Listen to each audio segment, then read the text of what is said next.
जय श्री राम। जय बालाजी महाराज। प्रिय भक्तों, आज हम आप सभी को प्रभु श्री बजरंग बली जी का एक ऐसा चमत्कारी व सिद्ध मंत्र के बारे में बताने जा रहा हूँ जिसे जपना तो दूर, अगर आपने सच्चे मन से प्रभु श्री हनुमान जी महाराज का ध्यान करके इस महाशक्तिशाली मंत्र को पूरा सुन भी लिया तो स्वयं बजरंग बली जी जीवन की बड़ी से बड़ी मुसीबत, दुख, दर्द व सभी प्रकार के संकट पल भर में दूर कर देंगे और बड़े से बड़े शत्रु का व दुश्मनों का अंत कर देंगे। साथ ही आपकी दुर्भाग्य भी सौभाग्य में बदल देंगे और आपकी बड़ी से भी बड़ी इच्छा व मनोकामना पूरी कर देंगे। प्रिय भक्तों,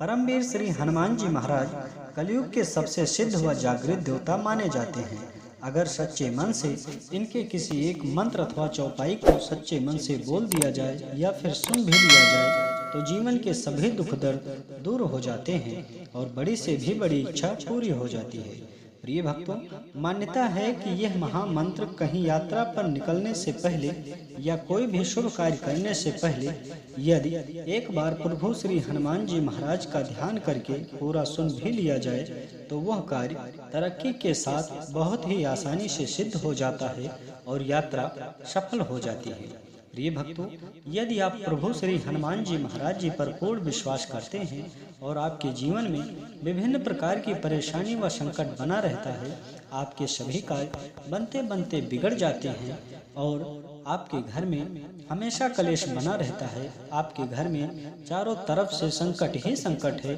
तो प्रभु श्री हनुमान जी महाराज का यह मंत्र 108 बार या 51 बार जरूर सुनें। प्रभु श्री हनुमान जी महाराज की शीघ्र ही कृपा होगी और आपकी जन्म जन्मांतर की गरीबी व दरिद्रता समाप्त होने के साथ साथ जीवन के सभी प्रकार के भय, रोग, दुख, दरिद्रता व संकट समाप्त हो जाएगा और प्रभु श्री हनुमान जी महाराज की कृपा से जीवन में सुख, समृद्धि व संपन्नता बढ़ने लगेगी और जीवन में सुख ही सुख होगा। प्रिय भक्तों, आइए बिना देर किए प्रभु श्री हनुमान जी महाराज का यह चमत्कारी व सिद्ध मंत्र सुने। इससे पहले यदि आप चाहते हैं प्रभु श्री हनुमान जी महाराज की कृपा आपके ऊपर सदा सदा के लिए बनी रहे तो कमेंट में जय श्री राम, जय बालाजी महाराज लिखकर अपनी हाजिरी जरूर लगा दें। प्यारे भक्तों, प्रभु श्री हनुमान जी महाराज जी का यह चमत्कारी व सिद्ध मंत्र है। अंजनानंदनम वीरम जानकी शोकनाशनम कपीसमक्षहंतारम वंदे लंका भयंकरम। अंजनानंदनम वीरम जानकी शोकनाशनम कपीसमक्षहंतारम वंदे लंका भयंकरम। अंजनानंदनम वीरम जानकी शोकनाशनम कपीसमक्षहंतारम वंदे लंका भयंकरम। अंजनानंदनम वीरम जानकी शोकनाशनम कपीसमक्षहंतारम वंदे लंका भयंकरम। अंजनानंदनम वीरम जानकी शोकनाशनम कपीसमक्षहंतारम वंदे लंका भयंकरम। अंजनानंदनम वीरम जानकी शोकनाशनम कपीसमक्षहंतारम वंदे लंका भयंकरम। अंजनानंदनम वीरम जानकी शोकनाशनम कपीसमक्षहंतारम वंदे लंका भयंकरम। अंजनानंदनम वीरम जानकी शोकनाशनम कपीसमक्षहंतारम वंदे लंका भयंकरम। अंजनानंदनम वीरम जानकी शोकनाशनम कपीसमक्षहंतारम वंदे लंका भयंकरम। अंजनानंदनम वीरम जानकी शोकनाशनम कपीसमक्षहंतारम वंदे लंका भयंकरम। अंजनानंदनम वीरम जानकी शोकनाशनम कपीसमक्षहंतारम वंदे लंका भयंकरम। अंजनानंदनम वीरम जानकी शोकनाशनम कपीसमक्षहंतारम वंदे लंका भयंकरम। अंजनानंदनम वीरम जानकी शोकनाशनम कपीसमक्षहंतारम वंदे लंका भयंकरम। अंजनानंदनम वीरम जानकी शोकनाशनम कपीसमक्षहंतारं वन्दे लंका भयंकरम्। अंजनानंदनं वीरं जानकीशोकनाशनं कपीशमक्षहन्तारं वन्दे लङ्काभयङ्करम् अंजनानंदनं वीरं जानकीशोकनाशनं कपीशमक्षहन्तारं वन्दे लङ्काभयङ्करम् अंजनानंदनं वीरं जानकीशोकनाशनं कपीशमक्षहन्तारं वन्दे लङ्काभयङ्करम् अंजनानंदनं वीरं जानकीशोकनाशनं कपीशमक्षहन्तारं वन्दे लङ्काभयङ्करम् अंजनानंदनं वीरं जानकीशोकनाशनं कपीशमक्षहन्तारं वन्दे लङ्काभयङ्करम् अंजनानंदनं वीरं जानकीशोकनाशनं कपीशमक्षहन्तारं वन्दे लङ्काभयङ्करम् अंजनानंदनं वीरं जानकीशोकनाशनं कपीशमक्षहन्तारं वन्दे लङ्काभयङ्करम् अंजनानंदनं वीरं जानकीशोकनाशनं कपीशमक्षहन्तारं वन्दे लङ्काभयङ्करम् अंजनानंदनं वीरं जानकीशोकनाशनं कपीशमक्षहन्तारं वन्दे लङ्काभयङ्करम् अंजनानंदनं वीरं जानकीशोकनाशनं कपीशमक्षहन्तारं वन्दे लङ्काभयङ्करम् अंजनानंदनं वीरं जानकीशोकनाशनं कपीशमक्षहन्तारं वन्दे लङ्काभयङ्करम् अंजनानंदनं वीरं जानकीशोकनाशनं कपीशमक्षहन्तारं वन्दे लङ्काभयङ्करम् अंजनानंदनं वीरं जानकीशोकनाशनं कपीशमक्षहन्तारं वन्दे लङ्काभयङ्करम् अंजनानंदनं वीरं जानकीशोकनाशनं कपीशमक्षहन्तारं वन्दे लङ्काभयङ्करम् अंजनानंदनं वीरं जानकीशोकनाशनं कपीशमक्षहन्तारं वन्दे लङ्काभयङ्करम् अंजनानंदनं वीरं जानकीशोकनाशनं कपीशमक्षहन्तारं वन्दे लङ्काभयङ्करम् अंजनानंदनं वीरं जानकीशोकनाशनं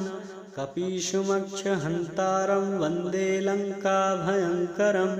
अंजनानंदनं वीरं जानकीशोकनाशनं कपीशमक्षहन्तारं वन्दे लङ्काभयङ्करम् अंजनानंदनं वीरं जानकीशोकनाशनं कपीशमक्षहन्तारं वन्दे लङ्काभयङ्करम् अंजनानंदनं वीरं जानकीशोकनाशनं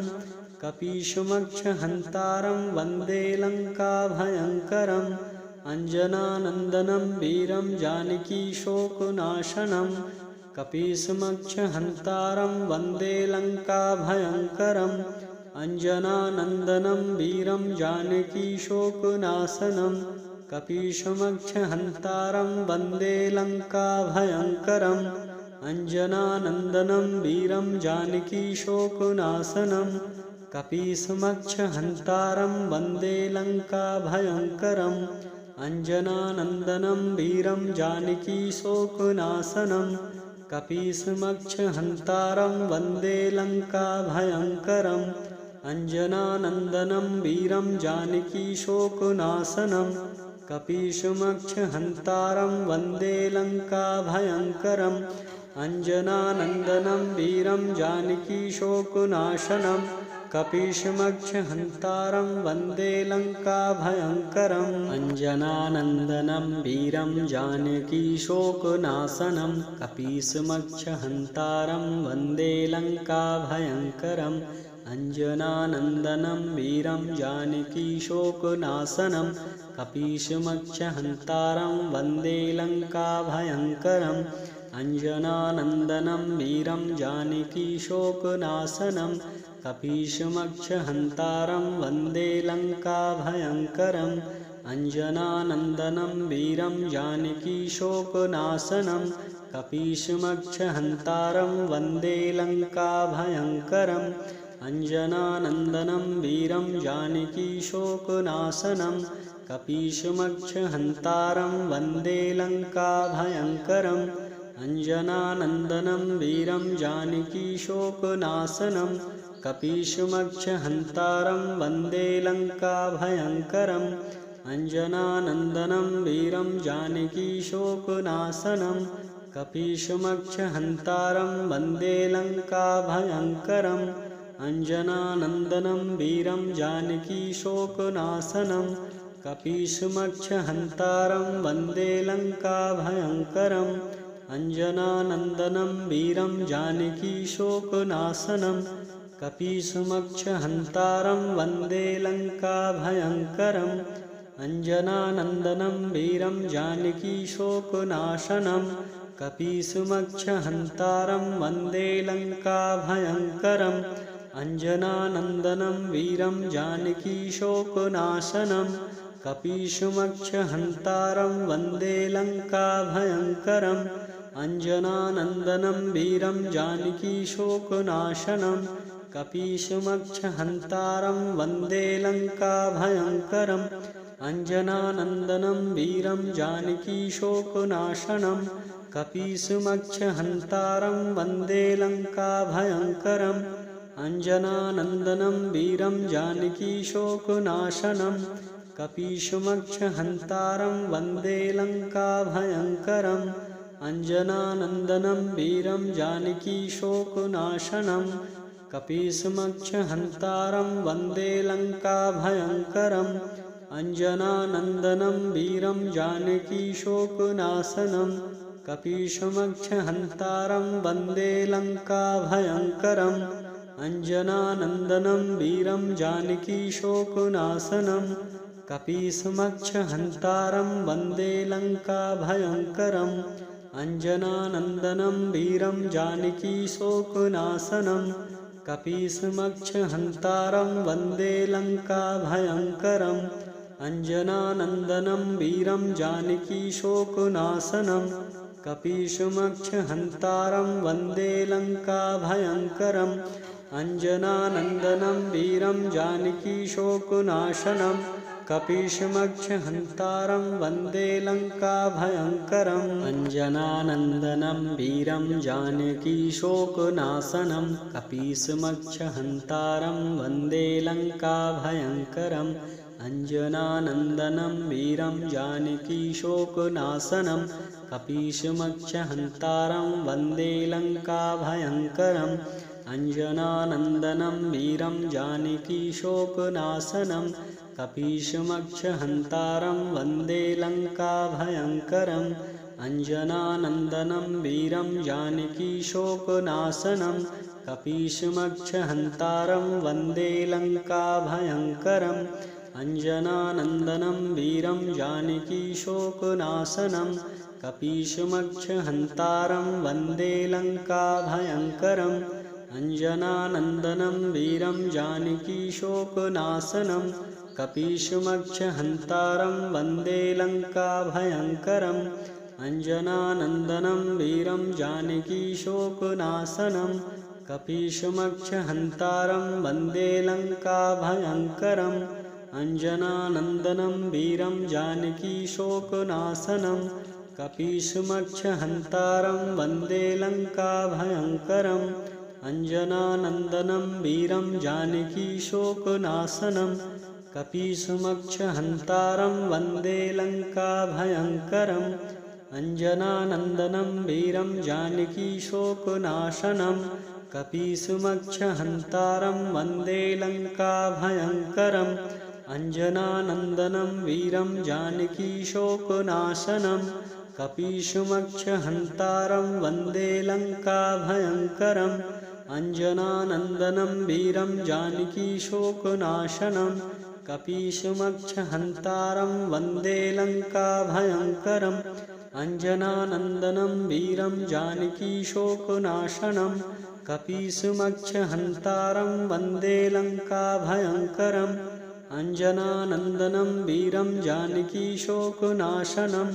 कपीशमक्षहन्तारं वन्दे लङ्काभयङ्करम् अंजनानंदनं वीरं जानकीशोकनाशनं कपीशमक्षहन्तारं वन्दे लङ्काभयङ्करम् अंजनानंदनं वीरं जानकीशोकनाशनं कपीशमक्षहन्तारं वन्दे लङ्काभयङ्करम् अंजनानंदनं वीरं जानकीशोकनाशनं कपीशमक्षहन्तारं वन्दे लङ्काभयङ्करम् अंजनानंदनं वीरं जानकीशोकनाशनं कपीशमक्षहन्तारं वन्दे लङ्काभयङ्करम् अंजनानंदनं वीरं जानकीशोकनाशनं कपीशमक्षहन्तारं वन्दे लङ्काभयङ्करम् अंजनानंदनं वीरं जानकीशोकनाशनं कपीशमक्षहन्तारं वन्दे लङ्काभयङ्करम् अंजनानंदनं वीरं जानकीशोकनाशनं कपीशमक्षहन्तारं वन्दे लङ्काभयङ्करम् अंजनानंदनं वीरं जानकीशोकनाशनं कपीशमक्षहन्तारं वन्दे लङ्काभयङ्करम् अंजनानंदनं वीरं जानकीशोकनाशनं कपीशमक्षहन्तारं वन्दे लङ्काभयङ्करम् अंजनानंदनं वीरं जानकीशोकनाशनं कपीशमक्षहन्तारं वन्दे लङ्काभयङ्करम् अंजनानंदनं वीरं जानकीशोकनाशनं कपीशमक्षहन्तारं वन्दे लङ्काभयङ्करम् अंजनानंदनं वीरं जानकीशोकनाशनं कपीशमक्षहन्तारं वन्दे लङ्काभयङ्करम् अंजनानंदनं वीरं जानकीशोकनाशनं कपीशमक्षहन्तारं वन्दे लङ्काभयङ्करम् अंजनानंदनं वीरं जानकीशोकनाशनं कपीशमक्षहन्तारं वन्दे लङ्काभयङ्करम् अंजनानंदनं वीरं जानकीशोकनाशनं कपीशमक्षहन्तारं वन्दे लङ्काभयङ्करम् अंजनानंदनं वीरं जानकीशोकनाशनं कपीशमक्षहन्तारं वन्दे लङ्काभयङ्करम् अंजनानंदनं वीरं जानकीशोकनाशनं कपीशमक्षहन्तारं वन्दे लङ्काभयङ्करम् अंजनानंदनं वीरं जानकीशोकनाशनं कपीशमक्षहन्तारं वन्दे लङ्काभयङ्करम् अंजनानंदनं वीरं जानकीशोकनाशनं कपीशमक्षहन्तारं वन्दे लङ्काभयङ्करम् अंजनानंदनं वीरं जानकीशोकनाशनं कपीशमक्षहन्तारं वन्दे लङ्काभयङ्करम् अंजनानंदनं वीरं जानकीशोकनाशनं कपीशमक्षहन्तारं वन्दे लङ्काभयङ्करम् अंजनानंदनं वीरं जानकीशोकनाशनं कपीशमक्षहन्तारं वन्दे लङ्काभयङ्करम् अंजनानंदनं वीरं जानकीशोकनाशनं कपीशमक्षहन्तारं वन्दे लङ्काभयङ्करम् अंजनानंदनं वीरं जानकीशोकनाशनं कपीशमक्षहन्तारं वन्दे लङ्काभयङ्करम् अंजनानंदनं वीरं जानकीशोकनाशनं कपीशमक्षहन्तारं वन्दे लङ्काभयङ्करम् अंजनानंदनं वीरं जानकीशोकनाशनं कपीशमक्षहन्तारं वन्दे लङ्काभयङ्करम् अंजनानंदनं वीरं जानकीशोकनाशनं कपीशमक्षहन्तारं वन्दे लङ्काभयङ्करम् अंजनानंदनं वीरं जानकीशोकनाशनं कपीशमक्षहन्तारं वन्दे लङ्काभयङ्करम् अंजनानंदनं वीरं जानकीशोकनाशनं कपीशमक्षहन्तारं वन्दे लङ्काभयङ्करम् अंजनानंदनं वीरं जानकीशोकनाशनं कपीशमक्षहन्तारं वन्दे लङ्काभयङ्करम् अंजनानंदनं वीरं जानकीशोकनाशनं कपीशमक्षहन्तारं वन्दे लङ्काभयङ्करम् अंजनानंदनं वीरं जानकीशोकनाशनं कपीशमक्षहन्तारं वन्दे लङ्काभयङ्करम् अंजनानंदनं वीरं जानकीशोकनाशनं कपीशमक्षहन्तारं वन्दे लङ्काभयङ्करम् अंजनानंदनं वीरं जानकीशोकनाशनं कपीशमक्षहन्तारं वन्दे लङ्काभयङ्करम् अंजनानंदनं वीरं जानकीशोकनाशनं कपीशमक्षहन्तारं वन्दे लङ्काभयङ्करम् अंजनानंदनं वीरं जानकीशोकनाशनं कपीशमक्षहन्तारं वन्दे लङ्काभयङ्करम् अंजनानंदनं वीरं जानकीशोकनाशनं कपीशमक्षहन्तारं वन्दे लङ्काभयङ्करम् अंजनानंदनं वीरं जानकीशोकनाशनं कपीशमक्षहन्तारं वन्दे लङ्काभयङ्करम् अंजनानंदनं वीरं जानकीशोकनाशनं कपीशमक्षहन्तारं वन्दे लङ्काभयङ्करम् अंजनानंदनं वीरं जानकीशोकनाशनं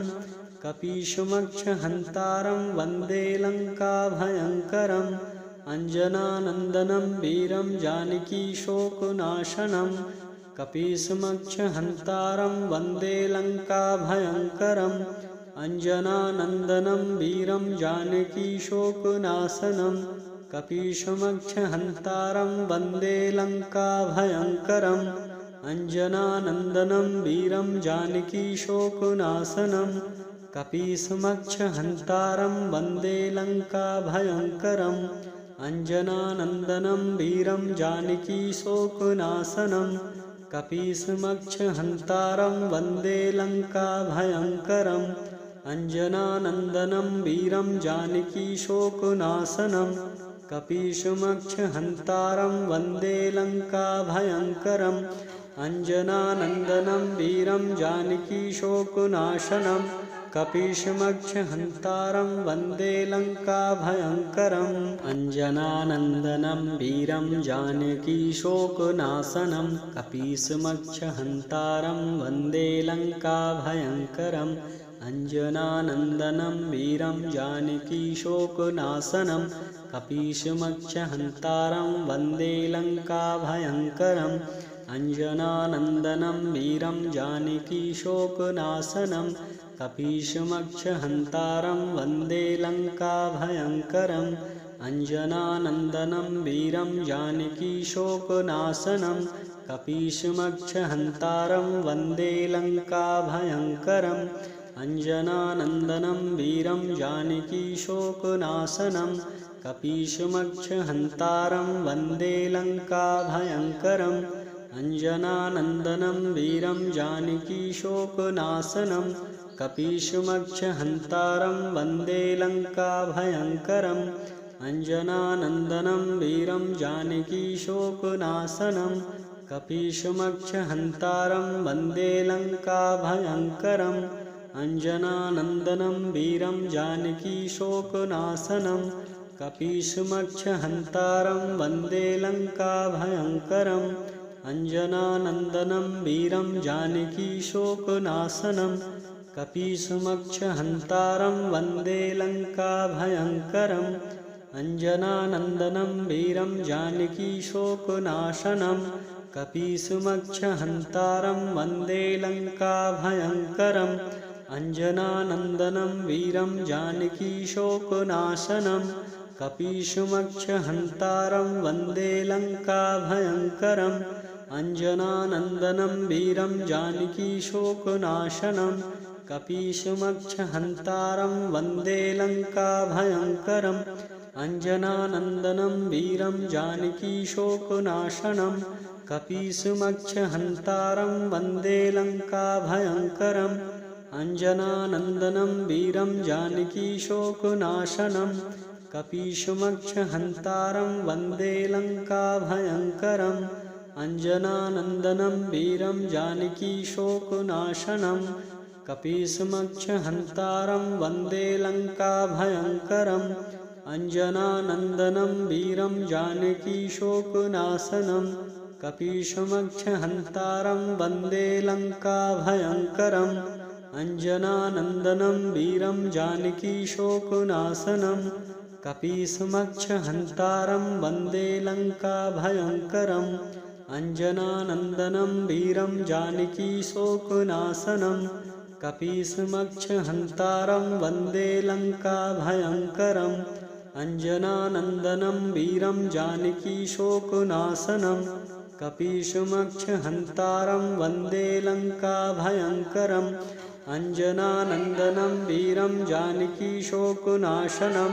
कपीशमक्षहन्तारं वन्दे लङ्काभयङ्करम् अंजनानंदनं वीरं जानकीशोकनाशनं कपीशमक्षहन्तारं वन्दे लङ्काभयङ्करम् अंजनानंदनं वीरं जानकीशोकनाशनं कपीशमक्षहन्तारं वन्दे लङ्काभयङ्करम् अंजनानंदनं वीरं जानकीशोकनाशनं कपीशमक्षहन्तारं वन्दे लङ्काभयङ्करम् अंजनानंदनं वीरं जानकीशोकनाशनं कपीशमक्षहन्तारं वन्दे लङ्काभयङ्करम् अंजनानंदनं वीरं जानकीशोकनाशनं कपीशमक्षहन्तारं वन्दे लङ्काभयङ्करम् अंजनानंदनं वीरं जानकीशोकनाशनं कपीशमक्षहन्तारं वन्दे लङ्काभयङ्करम् अंजनानंदनं वीरं जानकीशोकनाशनं कपीशमक्षहन्तारं वन्दे लङ्काभयङ्करम् अंजनानंदनं वीरं जानकीशोकनाशनं कपीशमक्षहन्तारं वन्दे लङ्काभयङ्करम् अंजनानंदनं वीरं जानकीशोकनाशनं कपीशमक्षहन्तारं वन्दे लङ्काभयङ्करम् अंजनानंदनं वीरं जानकीशोकनाशनं कपीशमक्षहन्तारं वन्दे लङ्काभयङ्करम् अंजनानंदनं वीरं जानकीशोकनाशनं कपीशमक्षहन्तारं वन्दे लङ्काभयङ्करम् अंजनानंदनं वीरं जानकीशोकनाशनं कपीशमक्षहन्तारं वन्दे लङ्काभयङ्करम् अंजनानंदनं वीरं जानकीशोकनाशनं कपीशमक्षहन्तारं वन्दे लङ्काभयङ्करम् अंजनानंदनं वीरं जानकीशोकनाशनं कपीशमक्षहन्तारं वन्दे लङ्काभयङ्करम् अंजनानंदनं वीरं जानकीशोकनाशनं कपीशमक्षहन्तारं वन्दे लङ्काभयङ्करम् अंजनानंदनं वीरं जानकीशोकनाशनं कपीशमक्षहन्तारं वन्दे लङ्काभयङ्करम् अंजनानंदनं वीरं जानकीशोकनाशनं कपीशमक्षहन्तारं वन्दे लङ्काभयङ्करम् अंजनानंदनं वीरं जानकीशोकनाशनं कपीशमक्षहन्तारं वन्दे लङ्काभयङ्करम् अंजनानंदनं वीरं जानकीशोकनाशनं कपीशमक्षहन्तारं वन्दे लङ्काभयङ्करम् अंजनानंदनं वीरं जानकीशोकनाशनं कपीशमक्षहन्तारं वन्दे लङ्काभयङ्करम् अंजनानंदनं वीरं जानकीशोकनाशनं कपीशमक्षहन्तारं वन्दे लङ्काभयङ्करम् अंजनानंदनं वीरं जानकीशोकनाशनं कपीशमक्षहन्तारं वन्दे लङ्काभयङ्करम् अंजनानंदनं वीरं जानकीशोकनाशनं कपीशमक्षहन्तारं वन्दे लङ्काभयङ्करम् अंजनानंदनं वीरं जानकीशोकनाशनं कपीशमक्षहन्तारं वन्दे लङ्काभयङ्करम् अंजनानंदनं वीरं जानकीशोकनाशनं कपीशमक्षहन्तारं वन्दे लङ्काभयङ्करम् अंजनानंदनं वीरं जानकीशोकनाशनं कपीशमक्षहन्तारं वन्दे लङ्काभयङ्करम् अंजनानंदनं वीरं जानकीशोकनाशनं कपीशमक्षहन्तारं वन्दे लङ्काभयङ्करम् अंजनानंदनं वीरं जानकीशोकनाशनं कपीशमक्षहन्तारं वन्दे लङ्काभयङ्करम् अंजनानंदनं वीरं जानकीशोकनाशनं कपीशमक्षहन्तारं वन्दे लङ्काभयङ्करम् अंजनानंदनं वीरं जानकीशोकनाशनं कपीशमक्षहन्तारं वन्दे लङ्काभयङ्करम् अंजनानंदनं वीरं जानकीशोकनाशनं कपीशमक्षहन्तारं वन्दे लङ्काभयङ्करम् अंजनानंदनं वीरं जानकीशोकनाशनं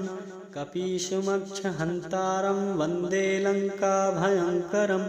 अंजनानंदनं वीरं जानकीशोकनाशनं